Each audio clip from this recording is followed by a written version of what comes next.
أعوذ بالله من الشيطان الرجيم بسم الله الرحمن الرحيم اللهم صل على محمد وعلى آل محمد كما صليت على إبراهيم وعلى آل إبراهيم إنك حميد مجيد اللهم بارك على محمد وعلى آل محمد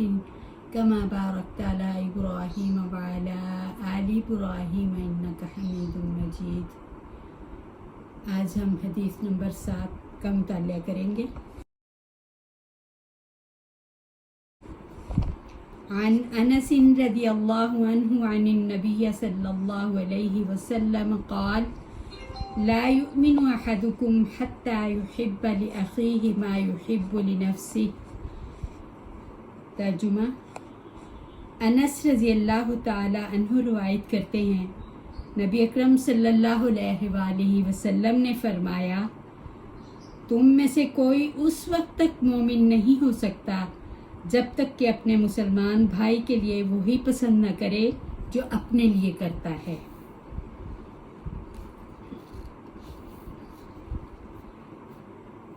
اس مبارک فرمان نبوی میں یہ وضاحت کی گئی ہے کہ اس وقت تک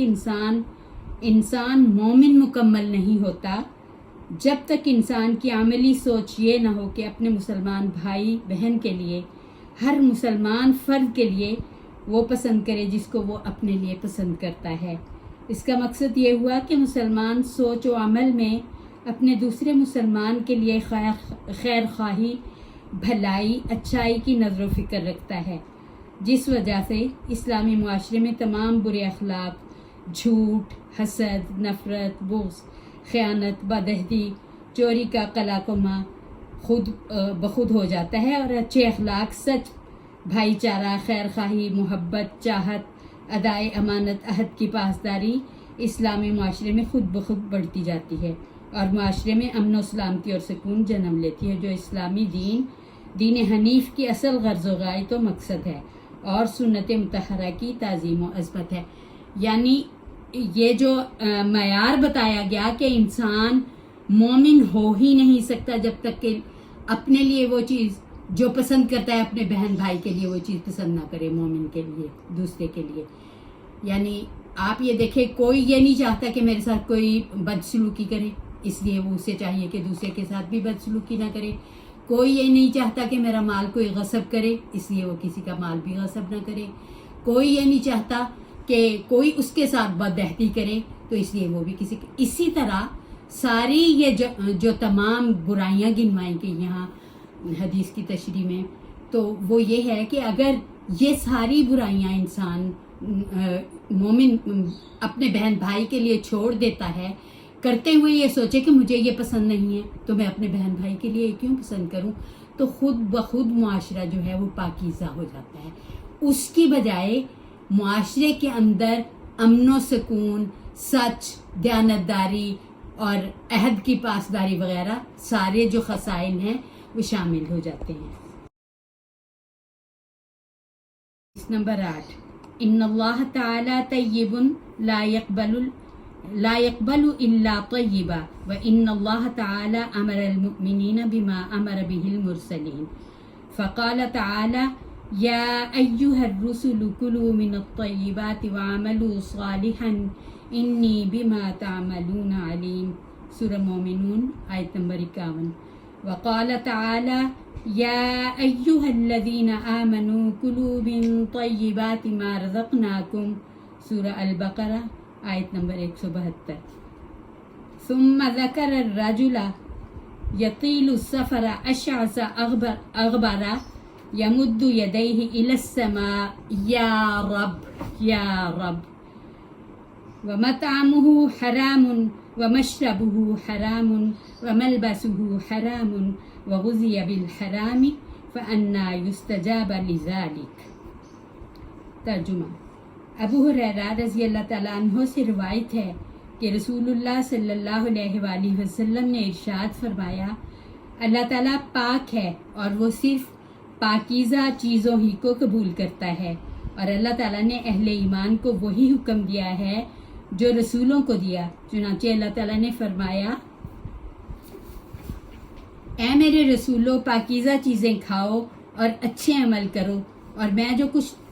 جو کچھ تم کرتے ہو جانتا ہوں۔ اور رب العالمین کا فرمان ہے، اے ایمان والو ہم نے تمہیں جو پاکیزہ چیزیں عطا کی ہیں ان میں سے کھاؤ۔ اس کے بعد آپ نے اس شخص کا ذکر کیا جو لمبا سفر کرتا ہے، اس کے بال پراگندہ غبار آلود ہیں، وہ آسمان کی طرف ہاتھ اٹھا اٹھا کر یا رب کہے، مگر اس کی حالت یہ ہو کہ اس کا کھانا پینا، لباس اور غذا ہر چیز حرام کی ہو، تو اس کی دعا کیسے قبول ہوگی؟ یعنی یہ دیکھیے کہ اللہ تعالیٰ یہ فرماتا ہے کہ میں پاکیزہ ہوں اور پاکیزہ چیز ہی کو میں پسند کرتا ہوں۔ اللہ تعالیٰ حرام کے مال کو پسند نہیں کرتا کہ اس کے راستے میں دیا جائے۔ یعنی اگر انسان کسی سے لوٹ مار کر کے یہ کہے کہ میں خیرات کر دیتا ہوں، تو وہ خیرات اللہ کے ہاں معتبر ہے ہی نہیں۔ اللہ تعالیٰ کو یہ پسند ہی نہیں ہے کہ کسی کے ساتھ زیادتی کی جائے۔ اللہ تعالیٰ خود پاکیزہ ہے اور پاکیزہ مال ہی کو پسند کرتا ہے۔ پھر آگے یہ فرمایا کہ ایک شخص جو ایک لمبے سفر سے آتا ہے اور اس کے بال پراگندہ، یعنی یہ بتایا کہ طویل سفر سے آنے کی جو علامت بیان کی گئی کہ اس کے بال پراگندہ، اس کا لباس گرد آلود، اور وہ ہاتھ اٹھا اٹھا کے اللہ تعالیٰ سے دعا مانگ رہا ہے یا رب کر کے، تو اس کی دعا کیسے قبول ہوگی؟ اس کے جسم پہ جو لباس ہے وہ حرام مال کا ہے، اس کے پیٹ کے اندر جو کھانا ہے وہ حرام مال کا ہے، اور اس کا کھانا پینا ہر چیز جو ہے وہ حرام لباس کی ہے، تو اس کی دعائیں کیسے قبول ہوں گی؟ آج ہم دیکھیے کہ ہم یہ جن مصائب میں گھرے ہوئے ہیں اس کا سب سے بڑا جو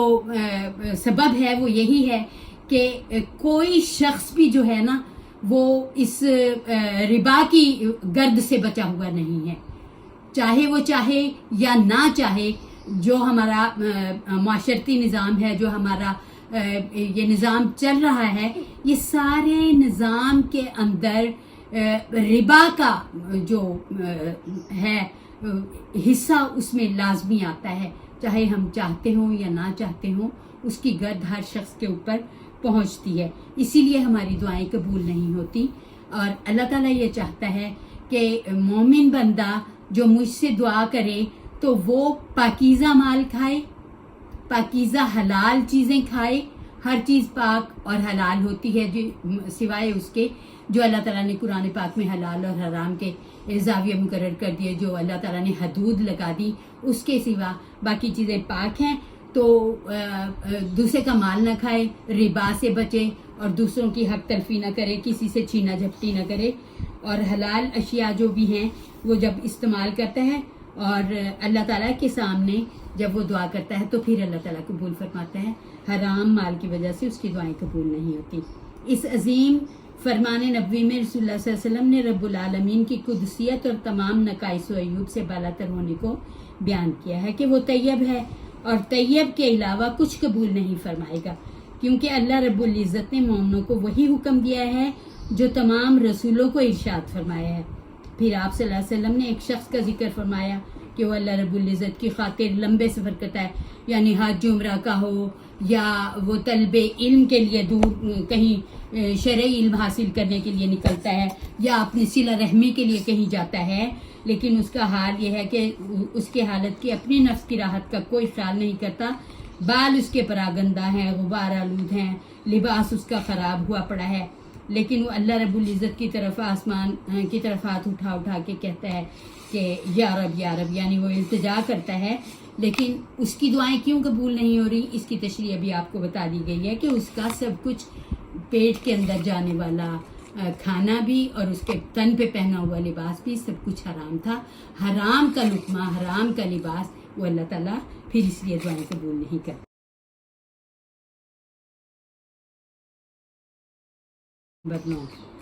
حدیث ابی سعید الخدری رضی اللہ عنہ، لا ضرر ولا ضرار، نہ کسی کو نقصان پہنچاؤ نہ اپنے آپ کو، یعنی اس کا یہ ہے کہ کسی کو بھی نقصان نہ پہنچاؤ اور اپنے آپ کو بھی نقصان نہ پہنچاؤ۔ اس سے مراد یہ ہے کہ کسی کی خیر خواہی کرتے ہوئے یہ نہ ہو کہ اپنے آپ کو بھول جاؤ اور سارے کا سارا اللہ کے راستے میں اپنی طرف سے لوٹا دو، اور آپ کے اپنے بچے جو ہیں، آپ کے اپنے تعلق دار جو ہیں، وہ دوسروں کے آگے ہاتھ پھیلانے پہ مجبور ہو جائیں۔ تو اس لیے نہ اپنے آپ کو ضرر پہنچاؤ اور نہ کسی کو ضرر پہنچاؤ۔ یہ بھی نہیں کہ کسی کا مال ہڑپ کر جاؤ، کسی سے چھینا جھپٹی کر کے، یا کسی کا مال غصب کر لو، کسی کا حق مار لو، یہ بھی نہیں ہے۔ اور یہ بھی نہیں ہے کہ اپنے آپ کو زیادہ بڑھانے پھلانے کے لیے دوسروں کا مال ہڑپ کر لیا جائے۔ اور اس سے یہ بھی ہے کہ انسان جو اللہ تعالیٰ نے ہمیں دنیا میں بھیجا ہے، ہماری جان جو ہے وہ اللہ تعالیٰ کی امانت ہے۔ جس طرح وہ اپنی جان کی حفاظت کرتا ہے، اسی طرح وہ دوسرے اپنے بہن بھائیوں کی بھی، اپنے مومن بہن بھائیوں کی بھی حفاظت کرے، نہ وہ کسی کو نقصان پہنچائے اور نہ وہ اپنے آپ کو نقصان پہنچائے۔ اللہ تعالیٰ ہم سب پہ اپنا رحم و کرم فرمائے، ہم سب کو عمل کی توفیق عطا فرمائے، اور اللہ تعالیٰ ہم سب کو پیارے نبی صلی اللہ علیہ وآلہ وسلم کی محبت عطا فرمائے، اور ان اعمال کی محبت عطا فرمائے جن سے پیارے نبی صلی اللہ علیہ وسلم محبت کرتے تھے، ان سنتوں کو زندہ کرنے کی توفیق عطا فرمائی جو آج چھوٹتی جا رہی ہیں۔ وآخر دعوانا الحمدللہ رب العالمین، سبحان ربک رب العزت عما یصفون، وسلام علی المرسلین، والحمدللہ رب العالمین، والسلام علیکم ورحمۃ اللہ۔